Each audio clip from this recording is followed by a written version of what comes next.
Bore da, a chroeso i Gwasanaeth o'r Boreol Weddi Eglwys Dewi Sant ar y 4 Sul wedi'r Trindod.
Addolwch yr arglwydd mewn prydferthwch sancteiddrwydd, yr holl ddeiar, ofnwch ger ei fron nef.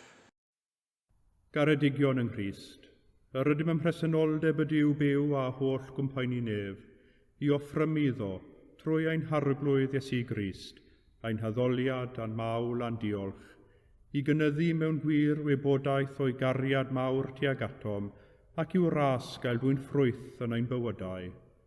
Yr ydym wedi dod i wrando a derbyn sanctaidd a'r Duw, i geisio grymusol nerth yr ysbryd glân, ac i weddio dros ym ein hunain a thros bawb, fel y derbyniwn y pethau hynny sydd rhaid i ni wrthynt yr ein lles a'n daioni.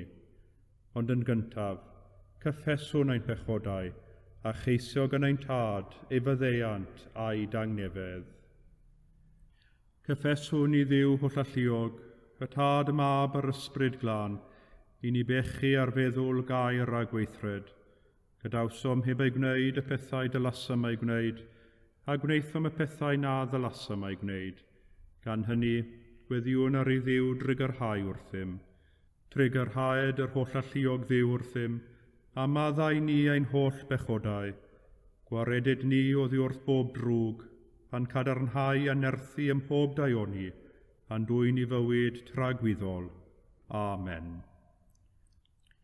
Yr holl alluog Dduw sy'n maddau bawb sydd yn wir a difeiriol, a drigyrhaw wrthych, maddau i chwi a'ch gwared oddi wrth eich holl bechodau, eich cadarnhau a'ch cryfhau ym mhob daioni, a'ch cadw yn y bywyd tragwyddol, trwy Iesu Grist ein harglwydd. Amen.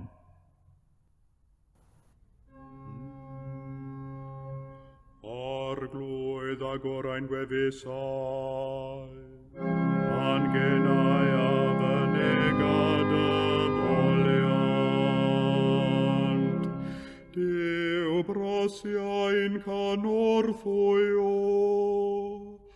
arglwydd brysur a un camorf, goniant i'r tod ac i'r mob ac i'r ysbryd glon.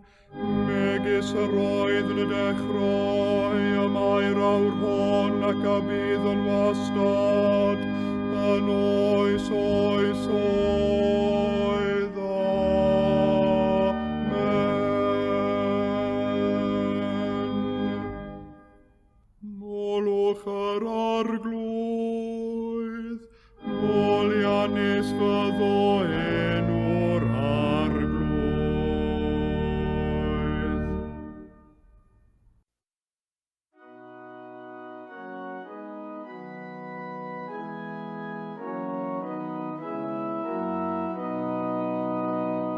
Dewch canon i'r arglwydd, am lawen hawn yng ngyrraeg ein iach awdwriaeth. Deiwn gyrau fronef a diolch, canon yn y llafar i fo salmau. Canis yr arglwydd sydd yw mawr, a brenin y mawr ar yr holl ddiwiau. O blegyd yn ei lawef y mae gorddan derau'r ddaiar, ac efebiau uchelder y mynyddoedd. Y mor sydd eiddo canis efe a'i gwnaeth, a'i ddwylo a lunio fy sychdir. Dewch a folwn a syrthion i lawr, a gostwng gerbron yr arglwydd ein gwnaethurwr. Canis efe ei wendiw ni, a nina ei bobl ef a defaid ei borfa. Heddiw os grandewch ar ei leferydd, cewch brofi ei nerf. Gogoniant i'r tad ac i'r mab, ac i'r ysbryd glan. Megis yr oedd yn y dechrau, a mae'r awr hon ac y bydd yn y wastad, yn oes oes oedd. Amen.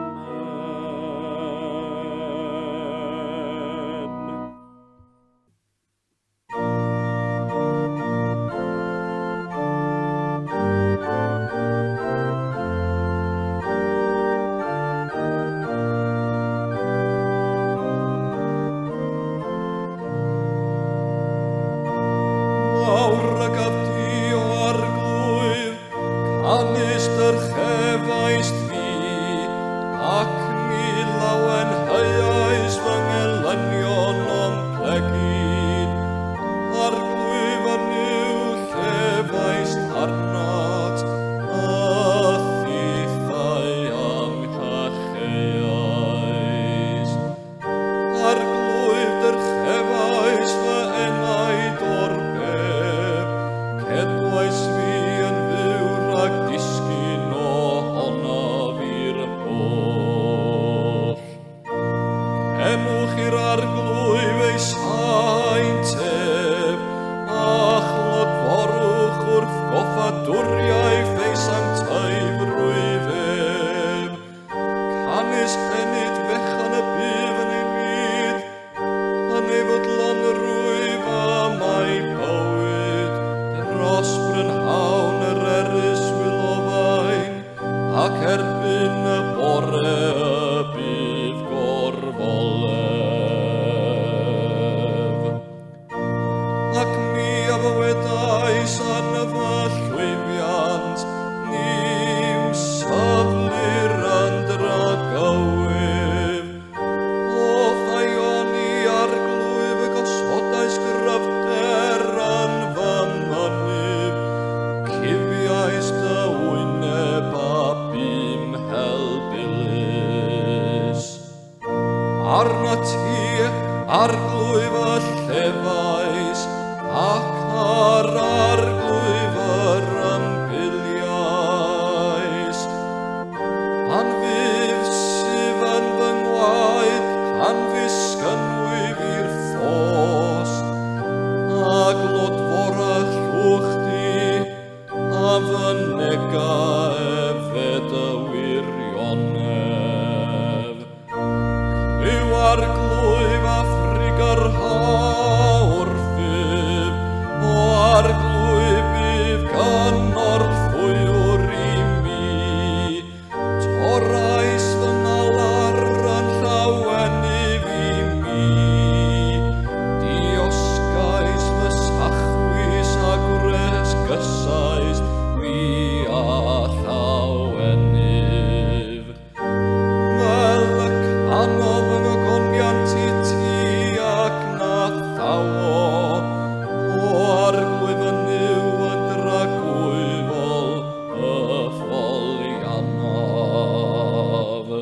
Darlleniad o'r 10fed bennod ar 20 o lyfr Jeremia. Fel hyn y dywed yr Eglwys, y mae dy glwyn anwelladwy ath archoll yn ddwn. Nid oes neb i ddadlau dy achos, nid oes na moddion na iachad i tholir. Y mae dy holl gariadon wedi dy anghofio, nid ydynt yn dy geisio, trewais di a dirnod gelyn a chosb greulon, oherwydd maint dy ddirgioni ac amlder dy bechodau. Pam yr wyt yn llefain am dy glwy? Y mae dy ddolir yn anwelladwy. Oherwydd maint dy ddirgioni ac amlder dy bechodau yr wyf wedi gwneud hyn i ti. Am hynny ysir pawb sy'n dy ysu di, ac fe a pawb sy'n dy ormesu i gyd i gaeth iwed. Bydd dy anrheithwyr yn anhaith ac wna'r dy holl ysbeilwyr yn ysbail. Oherwydd adferaf iechyd i ti ac iachaf diothrywiau medda'r Arglwydd. Am iddynt dy alw'n ymgymyn Seion, yr un nad yw neb yn ymofyn amdani.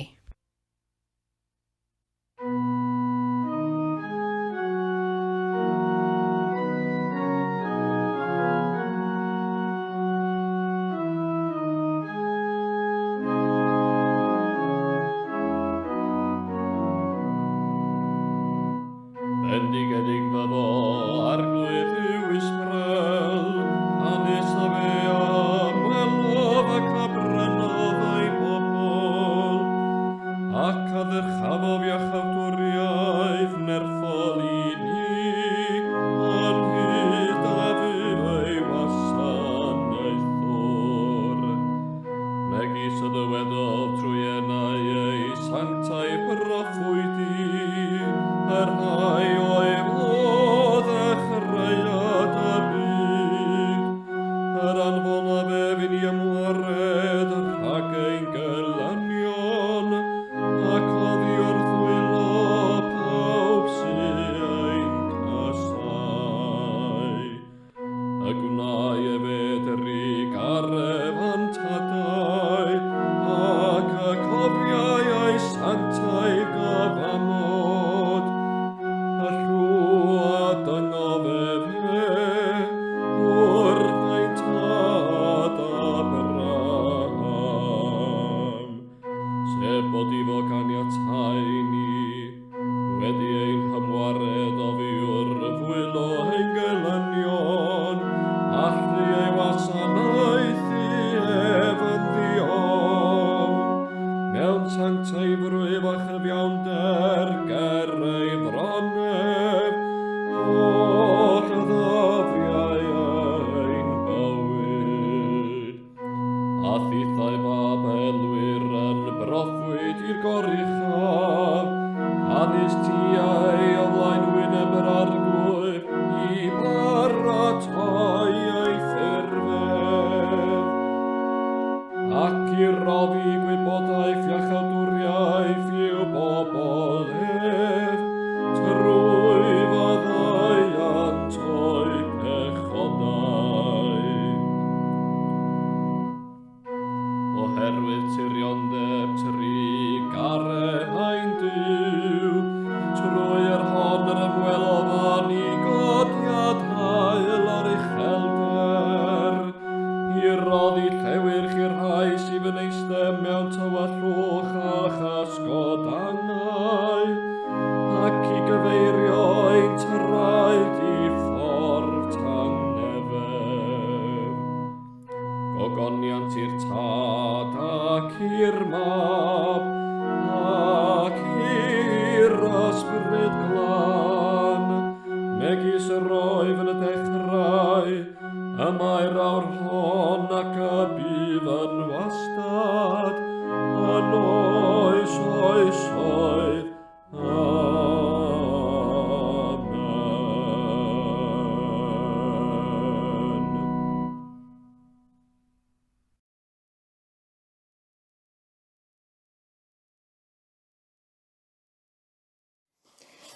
Yr oedd tyrfa fawr yn ei ganlyn ac yn gwasgu arno, ac yr oedd yn o wraig ac arni waedlif ers 12 mlynedd. Yr oedd wedi dioddef yn enbyd dan driniaeth llawer o feddygon ac wedi gwario'r cwbl oedd ganddi, a heb gael dim lles ond yn hytrach mynd yn waith.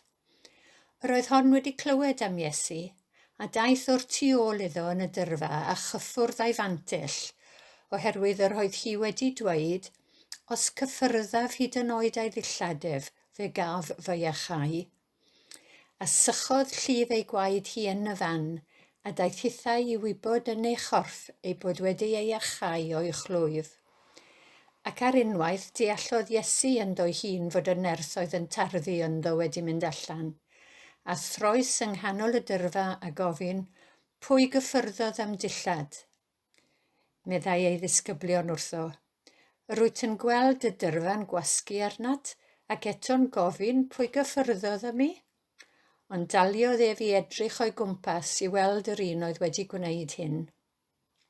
Daeth y wraig dan grynu yn ei braw yn gwybod beth oedd wedi digwydd iddi, a syrthiodd o'i flaen ef, a dywedodd wrtho'r holl wir.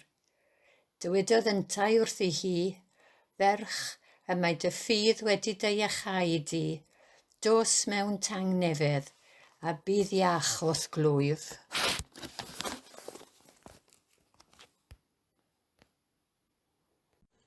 Credaf yn i'w dad holl gyfoethog, creawdwr nef a dear, ac yn Iesu Grist ein fab ef, ein harglwydd ni, yr hwn a gael trwy'r ysbryd glân, a aned o fair forwyn, a ddioddefodd dan Pontiws Peilat, a groesoeliwyd, a fe farw ac a gladdwyd. Disgynnodd uffern, y trydydd dydd y cyfododd o feirw, a esgynnodd i'r nefoedd, ac y mae'n eistedd ar ddy heilawd i'w dad holl gyfoethog, o ddiynod aw i farnu'r byw ar meirw. Credaf yn yr ysbryd glân, yr Eglwys Lân Gatholig, cymyn y Sant, myddeiant pechodau, at gyfodiad y corff, a'r bywyd tragwyddol. Amen. Ar arglwydd a fo gyda chwi, a chydath ysbryd ithau, gweddiwn. Arglwydd drig ar hawr ddim, Crist drig ar hawr ddim, arglwydd drig ar hawr ddim. Ein tad, yr hwnnwyd tan y nefoedd, sanctaidd i'r enw, deled y dair nas, wneler dewallus, megis yn y neb, felly ar y ddaiar hefyd. Dar oen i heddiw ein barab ein addiol, a maddau ni ein dyledion, fel y maddaiwn in ein dyledwyr, ac nac arwain ni brofedigaeth, aeth i'r gwared ni rhag drwg.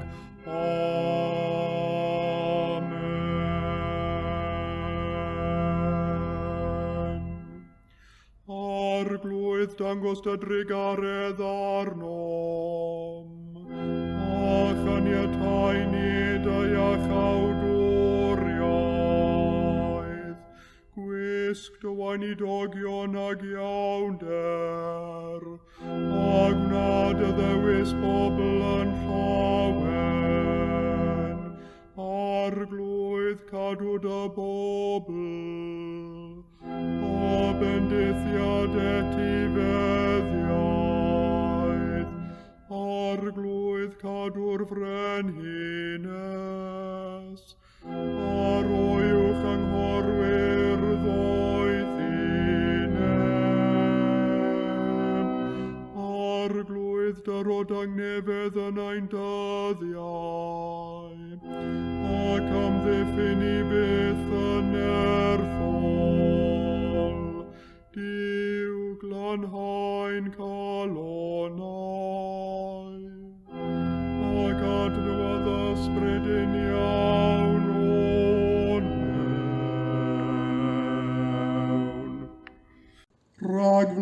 ni o arglwydd a thragorol ras, a hyrwydda ni ath barhaus gymordd, fel yn ein holl weithredoedd o'i dechrau i'w diwedd yn o ti a gogoneddwn denw sanctaidd, a chael yn y diwedd gan dy drigaredd fywyd rhagwyddol, trwy Iesu Grist ein harglwydd.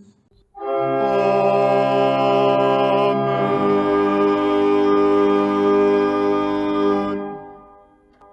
O llalluog Dduw, awdur tangnefedd a charwr cytundeb, dydnabod sydd yn fywyd rhagwyddol a gwasanaeth yn wir fraint, amddiffyn i dyweision ym mhob ryw berygl ac adfyd, fel y gallwn gan ymddiried yn llwyr yn dynodded di, dy wasanaeth i'n ddiofn, trwy Iesu Grist ein harglwydd. Amen.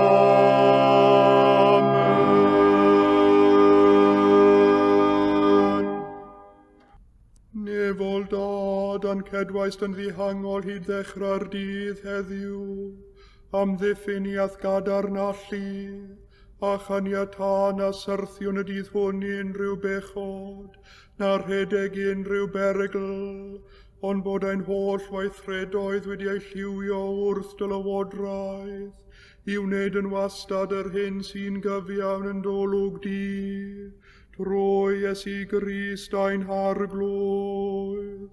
Amen.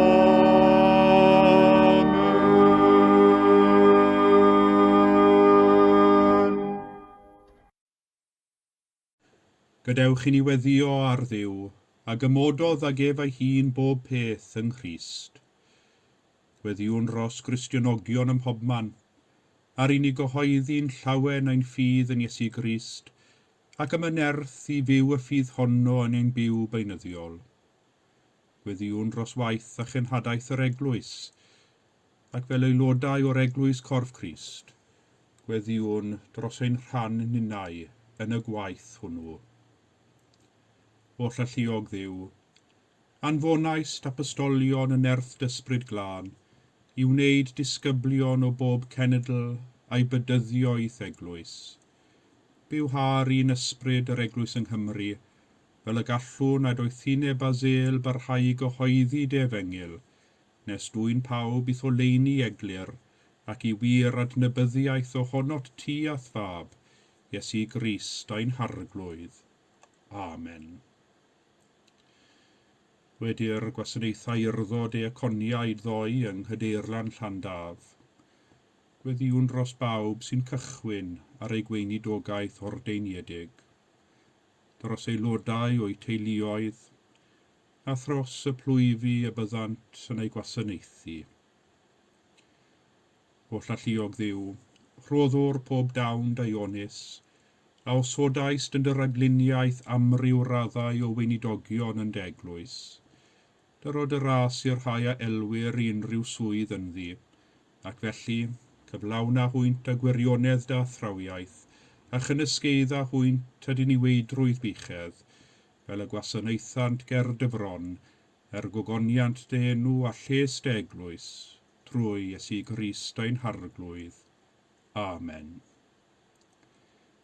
Mewn byd sy'n llawn trais a drwgdybiaeth, mewn byd lle mae anghyfiawnder yn ei hamru wisgoedd yn teyrnasu, a'r diniwed yn ymlach na pheidio yn dioddef o'i herwydd.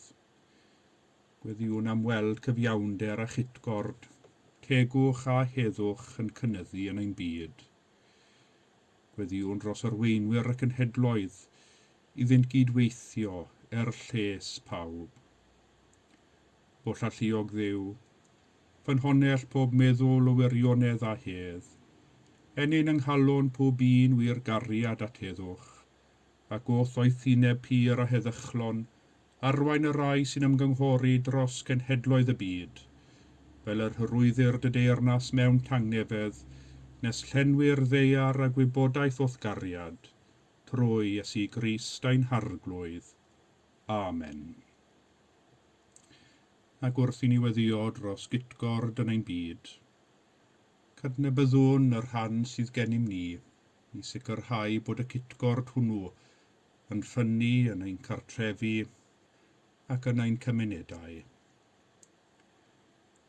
Arglwydd y gwirionedd, gwneithos dy byd mwyn llawenydd, ac eto rydym wedi ei droi yn lle llawn ofn.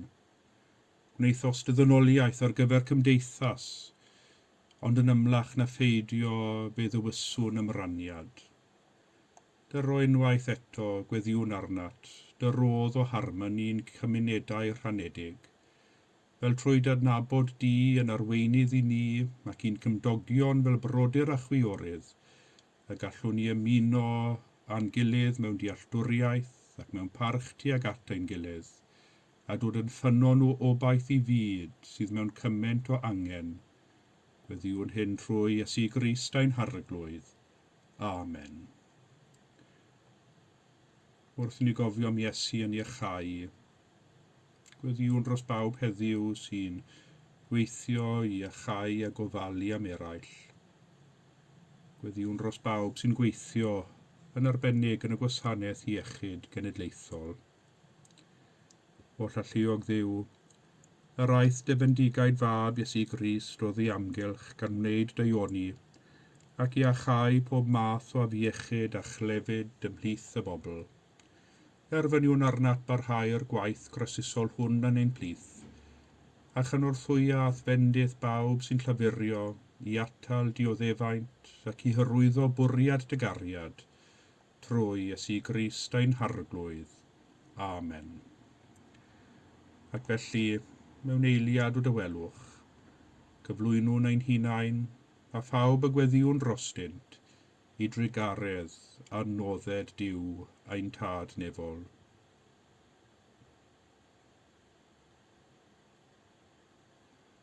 O llalluog Dduw, ffynnon pob doethineb, sy'n gwybod ein anghenion cyn i ni ofyn a'n hanwybodaeth wrth ofyn.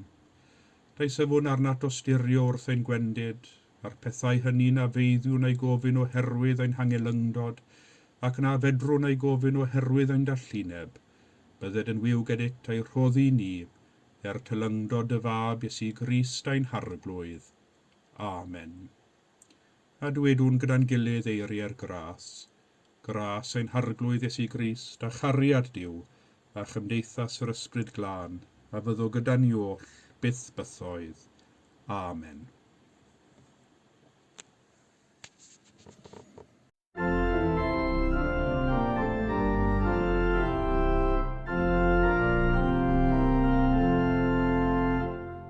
Cofia'r byd o feddyg da, a'i flinderau,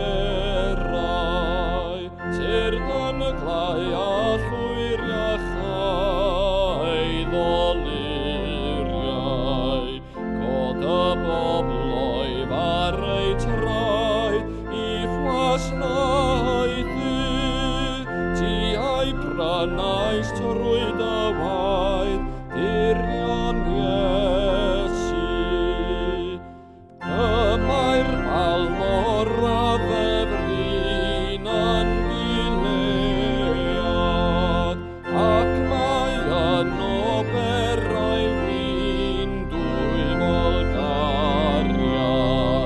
Yno mae'r ffisigwr mawr, deuwch ato, ac genwch gael llawr, diolch iddo.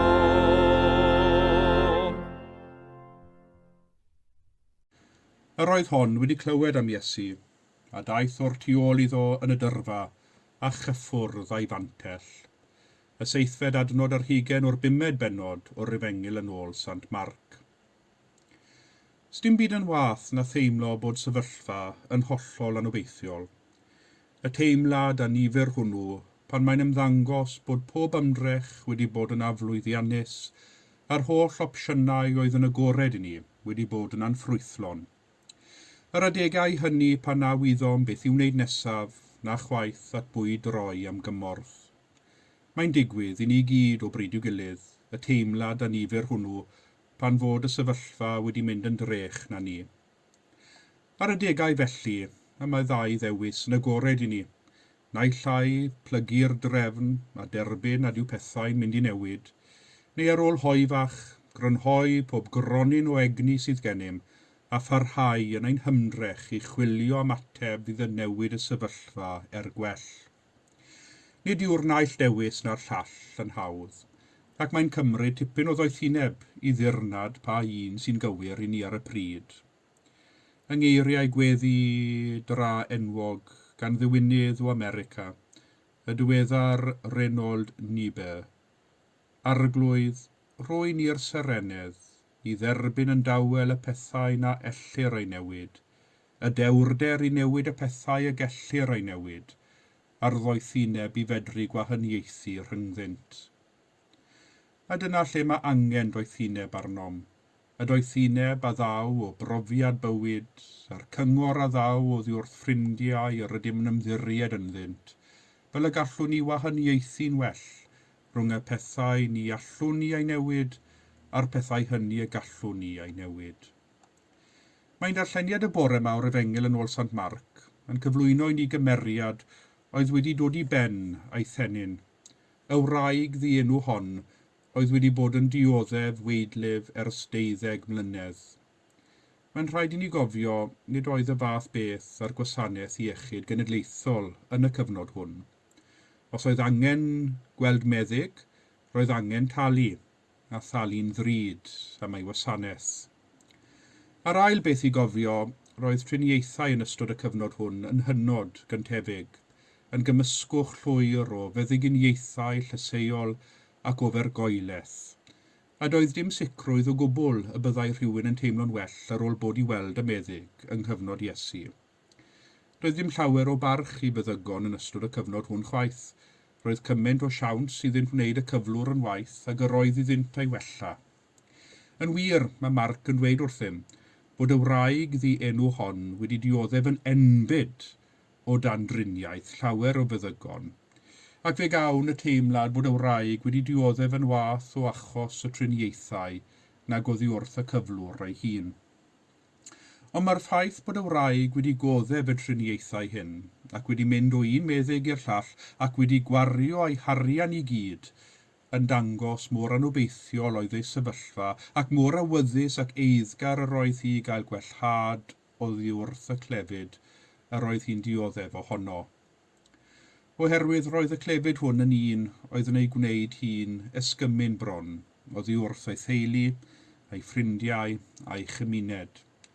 Roedd bywyd yn unig iawn i'r wraig hon, a hynny am 12 mlynedd.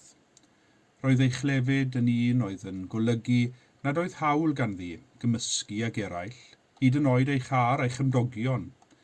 Roedd ganddi ddim hawl mynd allan i siopa, heb sôn am fynd i'r synagog na'r deml. Roedd bywyd yn gyfyng iawn arni, roedd ei byd yn fach, ac roedd ei holl fywyd am 12 mlynedd wedi cael ei ddiffinio gan ei salwch. Mae hyn yn anodd i ni ddeall heddiw, oherwydd mae'n hagweddau ni tuag at salwch ag afiechyd yn dra gwahanol i gymharu ag agweddau'r hen fyd. Roedd pawb oedd yn glaf a'r rhai oedd yn gofalu amdanynt, yn cael ei cadw lled braich oddi wrth weddill y gymdeithas, rhag ofn i'w glefyd fod yn heintus ac yn ymledu drwy'r gymdogaeth. Efallai'r agosach y gallwn ni yn ieithu ar wraig hon, yw os ydym wedi cael y gorchymyn i hunan ynysu am 4 diwrnod ar 10, heb yr hawl i fynd allan i siopa, na fynd am dro, na chwaith, cymysgu a hyd yn oed aelodau eraill o'r un eilwyd â ni. Dyna oedd profiad y wraig hon am 12 mlynedd. Fe allwn ni ddychmygu a'i theimladau o rhwystredigaeth, unigrwydd, anobaith ac ofn wrth i un driniaeth ar ôl y llall methu ei gwella, ac bellach wedi gwario gyd o'i harian oedd ganddi, roedd mynd at feddyg arall ddim yn opsiwn iddi bellach. Roedd ei sefyllfa'n anobeithiol, a doedd ganddi ddim syniad beth i'w wneud nesaf na chwaith at bwyd droi. Ond un o'r pethau sy'n rhyfeddu fi am y wraig ddienw hon yw ei dycnwch, a'i hanfodlonrwydd llwyr i ildio a phlygu'r drefn. Roedd hi'n gwrthod gadael i anobaith ei llethu, ac i'w chlefyd a'i cheithiwo. Roedd hi'n dal gafael yn y gobaith y daw adferiad i'w rhan mewn rhyw fodd neu gilydd. Pan glywodd hi fod Iesu yn y cyffiniau, ynynodd ei gobaith, cododd ei chalon a dwedodd wrth ei hun, os gyffyrddaf hyd yn oed ei dillad ef, fe'i gaf ei ychau. Fe'i mentrodd hi, allan i ganol y dyrfa. Rhywbeth doedd ganddi ddim hawl i'w wneud mewn gwirionedd. Doedd ganddi ddim hawl i gymysgu ag eraill. Ond bellach doedd hynny ddim yn ei phoeni. Roedd yn rhaid iddi ysgwyd mantell anobaith a mentro mewn gobaith, mentro mewn ffydd, mentro ie ar Iesu. Efe bellach oedd ei hun ei gobaith, ac yr oedd gobeithio arno ef yn well na boddi yn anobaith ei sefyllfa. Wedi dod o hyd i Iesu yng nghanol y dyrfa, doedd ganddi ddim yr hyder i'w gyfarch. Fe'i hystynodd hi a'i llaw ac yn llechwraidd braidd. Fe'i daliodd hi afel yn ei fantell ac yn syth bin, daeth hi wybod yn ei chorff ei bod wedi ei achau. Roedd ei pharodrwydd i fentro, roedd ei pharodrwydd i ddal gafel mewn gobaith, ac roedd ei pharodrwydd o fod yn ddigon ewn i ddal gafael yn fantell Iesu wedi talu ar ei ganfed iddi. Daeth iechyd a'i achad, daeth adferiad ac adfywiad i'w rhan. Diflannodd mewn amrant y gwarth a ddaeth o ganlyniad i'w chlefyd, a'r siom enbyd o methu a dod o hyd i driniaeth oedd yn gweithio iddi. Wedi ei achau, roedd y wraig hon wedi bwriadu sleifio i ffwrdd, heb ddweud dim wrth neb, ond oedd Iesu ddim yn mynd i adael i hynny ddigwydd. Roedd yntain ymwybodol bod rhywun oedd yn ei angen wedi cyffwrdd a'i ddillad, bod rhywun trwyddo ef wedi derbyn iachad. Pan ddechreuodd Iesu holi a gweld pwy oedd wedi cyffwrdd ag ef, dechreuodd ei ddisgyblion dweud nad oedd modd gwybod pwy oedd gan gymaint oedd y dyrfa oedd yn gwasgu arnynt. Wrth gwrs, byddai hyn oll wedi bod yn gyfle euraidd i'r wraig sleifio i ffwrdd yn ddiarwybod i bawb, ond fe welwn ni rhinwedd arall yn perthyn i'r wraig hon, sef ei dewrder. Yn crynu yn ei braw, daeth at Iesu a chyfaddef iddo'r holl wir.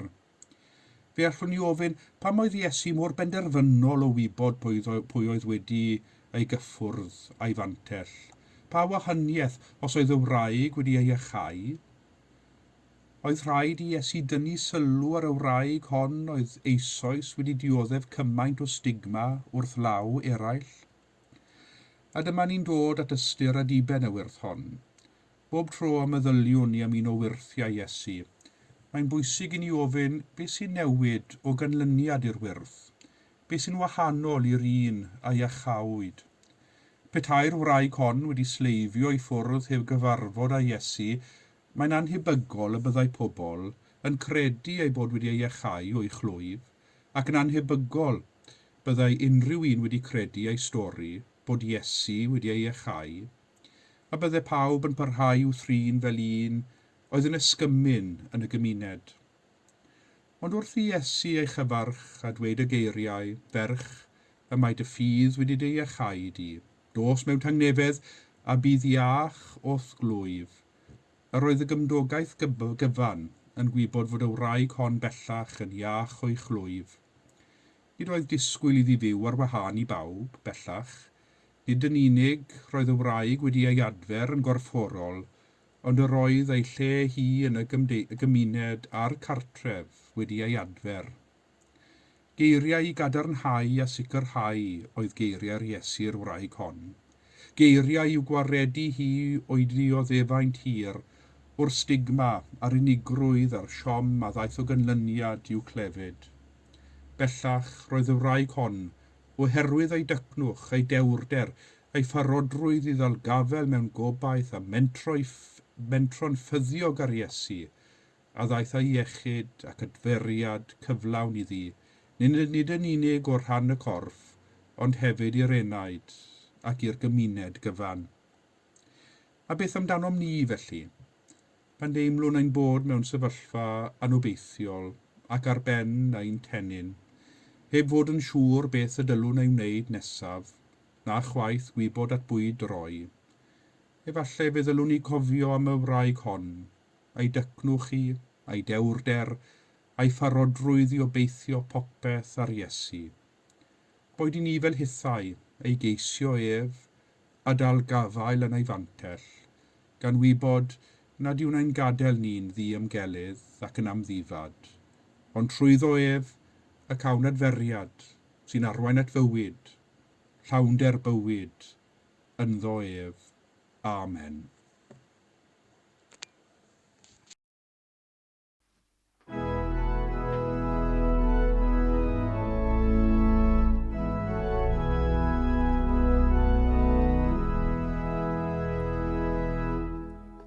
O fy Iesu bendigedig, unigwm ni fenaid gwan, ym mhob adfyd a thrallodion deil fy hysbryd esgir lan, fy haflu am ac acw, ar anwadal donau'r byd, cymor ffroim ddal fy ngafael yn o ti sy'r un o hyd.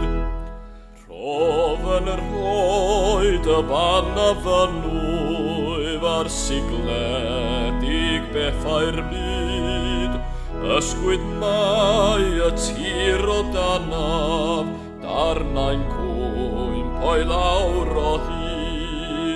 Ond os cafn rhoed I sengi yn y damstel fawr a chwydd, ar dragwyf ol draig yr oesoi, dyna fan a sigla byth.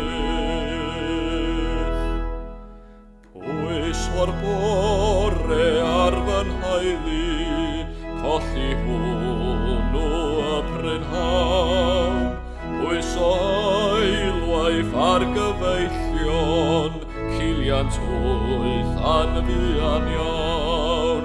Pwys o'r hawddyd siglau yn tai, mi'n profi newid byd. Pwys o'r Iesu dyma gryfder, sydd yn dal y pwysau gyd.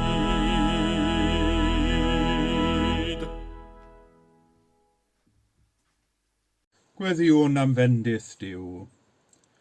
Bydded i'r arglwydd eich bendithio a'ch cadw, bydded i'r arglwydd lewyrchu ei wyneb arnoch a bod yn drigarog wrthych, bydded i'r arglwydd edrych arnoch yn gyriadus, a rhoi chwi dangnefedd, a bendith Duw holl alluog, y tad y mab a'r ysbryd glân, a fo'n eich plith ac a drigo gyda chwi yn wastad.